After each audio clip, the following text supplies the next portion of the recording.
Nagsama-sama ang ilang pribadong sektor at Office of Civil Defense sa isang fundraising activity sa Region 8. Ilalaan ang pondo para sa mga pamilyang nakaligtas sa pananalasa ng Super Typhoon Yolanda noong 2013.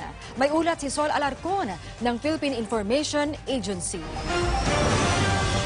Mahigit kumulang 300 motorcycle riders ang sumali sa Resilience Ride ng Office of Civil Defense sa Region 8. Ito ay bilang tribute sa mga bayani ng Super Typhoon Yolanda, siyam na taon na ang nakalipas. Ayon kay OCD-8 Regional Director Lord Byron Toricarion, ito ay isang fundraising activity ng pribadong sektor sa Rion na sinuportahan ng OCD-8 at iba pang ahensya ng gobyerno.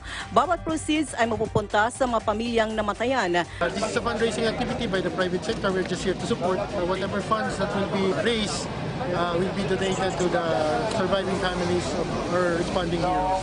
Sinuyod ng mga riders ang iilang lugar na sinalanta ng Bagyong Yolanda sa Leyte. Ayon kay Rene Castino, isang motorcycle rider at mediaman sa Samar na nagbunta lamang sa Tacloban, sumali siya rito dahil maliban na makakatulong siya, nag-i-enjoy din siya sa nasabing sports at nakakatanggal ng stress. Nakiisa rin si DILG Regional Director Arnel Agabi sa nasabing aktibidad kasama ang iba pang opisyal. Samantala, abot naman sa 200 cyclists ang sumali sa bicycle commemorative ride na tinawag na Pedal for People and Planet na pinangunahan ng Firefly Brigade Incorporated para maipaalam sa publiko ang kanilang advokasya na dapat alagaan ang kapaligiran nang hindi na maulit ang nangyari noong Bagyong Yolanda.